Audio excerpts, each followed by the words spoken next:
प्रधानमंत्री बनने के लालच में बिहार के युवाओं का नौकरी छीनकर दूसरे राज्य के युवाओं को नौकरी दे दिए। अब बिहार में विधानसभा चुनाव है तो कह रहा है कि TRE 4 में डोमिसाइल का चेंज किया जाएगा। ये भी नहीं बताया गया है कि कितना % बिहार के लोग रहेंगे। अगर TRE 4 में डोमिसाइल लागू हो रहा है तो 100% सिर्फ और सिर्फ बिहार के लड़कों को ही नौकरी मिलना चाहिए। 20 बरिस से यहाँ पर बुजुर्गों को, दिव्यांगों को, विधवाओं को 400 रुपया मिल रहा था।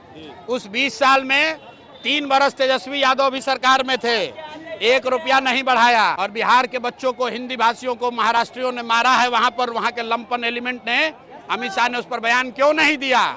और अगर बिहार के बच्चे महाराष्ट्र में मारे गए उस समय आप मुंह नहीं खोल रहे थे। बिहार में डोमिसाइल नीति नहीं लागू हुआ है, सिर्फ अगली बार जो परीक्षा TRE 4 है उसके लिए लिमिटेड किया गया है। ये लोगों को बेवकूफ़ बनाने के लिए 3 लाख शिक्षकों की बहाली हो गई, उसमें ज़्यादातर बिहार के बाहर के लोगों का हो गया। क्यों हुआ? क्योंकि 2023 में नीतीश कुमार ने डोमिसाइल नीति बदला। इसलिए बदला कि 24 में लोकसभा का इलेक्शन था। देश भर में प्रधानमंत्री बनने के लालच में बिहार के युवाओं का नौकरी छीनकर दूसरे राज्य के युवाओं को नौकरी दे दिए। अब बिहार में विधानसभा चुनाव है तो कह रहा है कि TRE 4 में डोमिसाइल का चेंज किया जाएगा। ये भी नहीं बताया गया है कि कितना % बिहार के लोग रहेंगे। अगर TRE 4 में डोमिसाइल लागू हो रहा है तो 100% सिर्फ और सिर्फ बिहार के लड़कों को ही नौकरी मिलना चाहिए। और हम लोग और दूसरी बात बिहार के युवाओं को ये समझना है कि एक जन सुराज के खड़ा होने से, एक विकल्प आने से 400 रुपया का पेंशन बढ़ के 1100 हो गया, रसोइया का सैलरी दुगना हो गया। डोमिसाइल पर सरकार ने नीति बदल दिया।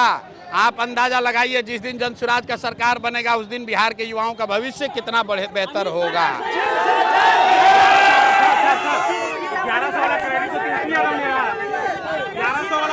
अरे भाई सुनिए, ऐसा है, क्रेडिट कोई भी ले, बिहार का एक आदमी जानता है कि 20 बरिस से यहाँ पर बुजुर्गों को, दिव्यांगों को, विधवाओं को 400 रुपया मिल रहा था। उस 20 साल में 3 बरस तेजस्वी यादव भी सरकार में थे, 1 रुपया नहीं बढ़ाया। लेकिन जनसुराज की जो व्यवस्था अभी बन रही है, ये जनसुराज का डर नहीं है, लोगों का डर है। इतना डरा हुआ है नीतीश कुमार, इतने डरे हुए हैं कि अगर हम नहीं बढ़ाएंगे पेंशन तो लोग हमको हटा देगा। लेकिन अब जनता मानने वाली नहीं है, अब मानने वाला नहीं है, हटाएगा ही हटाएगा। सुनिए, SIR के लिए सुनिए, SIR में भाजपा के कहने पर, भाजपा के साथ मिली भगत करके इलेक्शन कमीशन यहाँ से गरीब, वंचित, मुसलमान जो बाहर प्रवासी मजदूर हैं उनका नाम काटने का कोशिश कर रहा है।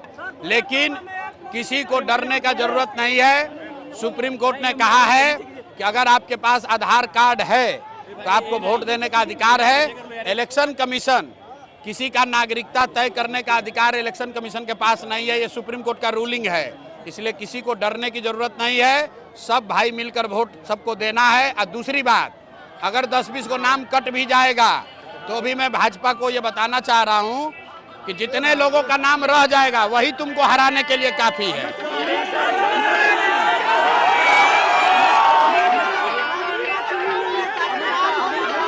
अमित शाह आ रहे हैं तो अरे सुनो, अमित शाह, मोदी और राहुल गांधी, आप सबको ये पूछना है कि चुनाव के अलावा अगर अमित शाह, राहुल गांधी और मोदी एक रात भी बिहार में बिताए हों चुनाव के बाहर तो हमको बता दीजिए।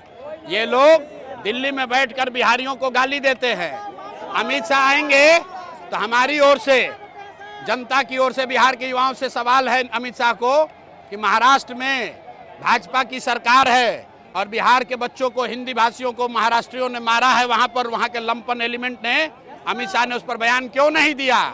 और अगर बिहार के बच्चे महाराष्ट्र में मारे गए उस समय आप मुंह नहीं खोल रहे थे, और यहाँ वोट लेने के लिए आकर सीतामढ़ी में भाषण दीजिएगा तो कोई मानने वाला नहीं है।